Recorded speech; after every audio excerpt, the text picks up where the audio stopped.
السلام عليكم ورحمه الله وبركاته. ازيكم عاملين ايه؟ يا رب تكونوا بخير. النهارده بقى هقول لك ازاي تعملي الرز المفلفل بطريقه سهله وبسيطه. هقول لكم النهارده تعمليه وتبقي ناجحه فيه جدا.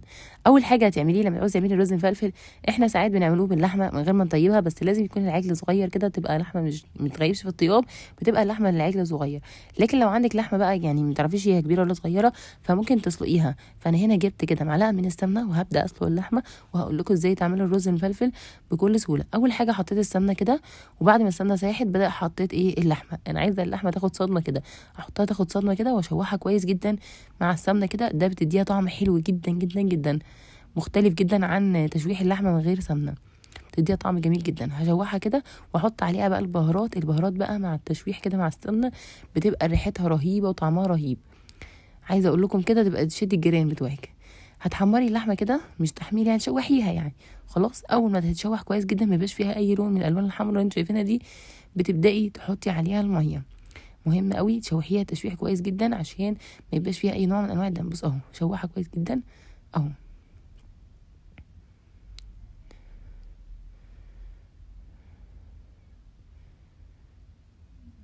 اهم حاجه الصدمه اللي انت تعمليها دي، الصدمه دي بتخلي اللحمه ما تنزلش دم. هتبداي بقى تحطي لها الميه، تزوديها الميه بقى حسب ما بتعمليها. في ناس بتحب الشوربه تبقى بيضه، عادي يبقى كده خلاص، هتحطي بس بصل وخلاص كده اللحمه اتسلقت. احنا بقى مش هنسلق اللحمه يعني نخليها طيبه خالص، لا احنا هنسلقها نص طيوب.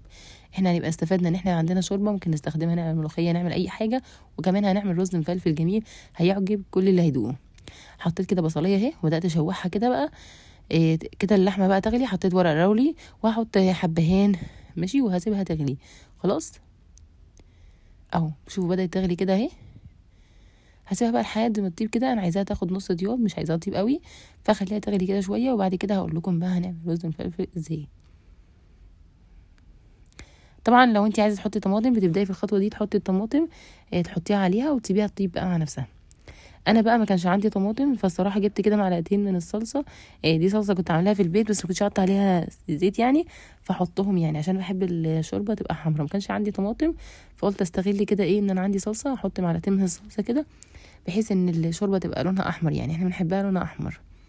خلاص كده اهو، فحاولت على قد ما اقدر ان انا اخلي لونها احمر. وبعد كده بقى هقول لكم بقى ازاي هعمل الرز المفلفل. تمام، بعد ما خلصنا اللحمه وسلقناها، هنحضر بقى حكايه رز مفلفل. هنحتاج الرز نكون غاسلينه كويس، هنحتاج لبن، هنحتاج فلفل، هنحتاج اللحمه. لو ما عندكيش لحمه ممكن تحطي الدهنه، لو عندك الدهنه ما عندكيش لحمه، الدهنه انا كمان بتدي اللحمه طعم حلو جدا، بالذات لما تتعمل كده في الفرن. خلاص، انا كده اللحمه اهي طابت اهي كده، سبتها كده، هسيبها تطيب على راحتها، وهحضر بقى الرز. حضرت المكونات اهو، معايا الرز ده اهو، ادي الفلفل وادي اللبن، ومعايا بقى الحاجه اللي تحطي فيها، سواء برام او صينيه كده. انا دوت البرام الالومنيوم ده حلو قوي، يعني بيطيب حلو جدا، ماشي. فانا هستخدمه بقى لان البرام اللي عندي اتكسر.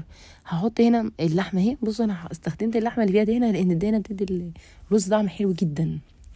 بتحسي كده ان الدهنه دي بتدي الرز طعم السمنه كده كمان. خلاص، وبعد كده هنزل بالرز. خلاص، هتنزلي بالرز كده اهو. يبقى اول حاجه تحطيها اللحمه، هي كده كده تطلع فوق، ما تخافيش مش هتبقى تحت، هي تطلع فوق. وتحطي الرز يحاول يغطي اللحمه على قد ما تقدري. خلاص،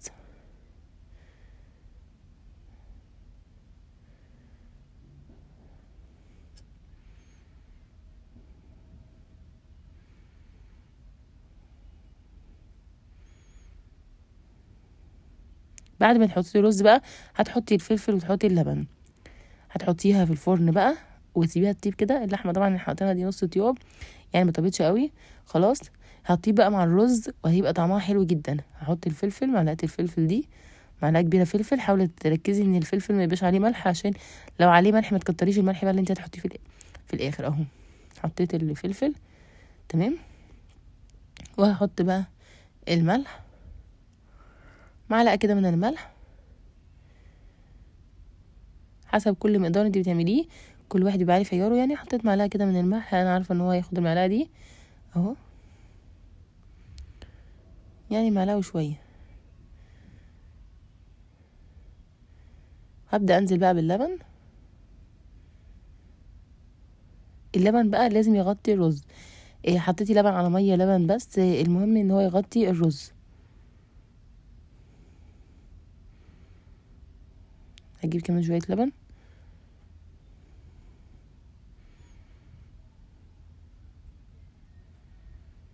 حطي بقى عليها شويه لبن كمان، وبعدين زوديها ممكن كمان شويه ميه كده، حطي كمان شويه ميه كده، تحطيه في الفرن بقى، وهتلاقيه بقى طاب بقى جميل جدا، لونه بقى حلو. دي الطريقه اللي تخلي الرز المفلفل يطلع معاكي لونه كده مصفر شويه كده، ويبقى طعمه حلو. وحلاوته بقى ان هو يبقى مفلفل، ان انتي تحطي الفلفل ما يكونش عليه ملح ولا حاجه، ان هو يبقى فلفل مركز يعني، ده هو اللي بيخليه حراق، وهو اللي بيديله طعم المفلفل. هتشوفيه بقى بعد ما يطلع من الفرن بقى، هنحط عليه السمنه، هنحط عليه زي معلقتين سمنه كده. انا بقول لكم هنا خلاص انا عملت اهو. بصوا اللبن مغطي الرز، بصوا يعني مش بيغطيه قوي، يعني يا دوبك يكون مغطيه، ما تحطيش اكتر من كده. خلاص اهو. وهنا طلعته اهو، لقيته طاب، حطيت عليه معلقتين من السمنه كده، وهوريلكوا عامله ازاي، واللحمه طيبه ودايبه اهي. بس يحيى بقى اهو قال لي عايزه يا ماما دوق اهو. بصوا اللحمه، اللحمه طابت اهي، طلعت فوق اهي. والرز بقى لونه جميل جدا اهو، طعمه رهيب جدا. خلاص شايفين، حلو جدا جدا جدا. وعملت كمان بملوخيه بقى، ويحيى يقول لكم رايه اهو. كمان 10 جميلة، 10 مليون من مليون. تسلمي يا حبيبي، يعني جامدة. عملنا كمان ملوخيه، ما عملتهاش معاكم بقى ملوخيه، لا ما ينفعش الحلقه المعلقه حلقه. الرز واللحمة جامدين. تعالى بقى نشوف الملوخية منهم. الملوخيه بقى يدوها من هنا.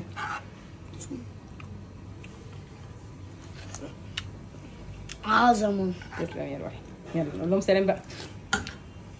باي باي.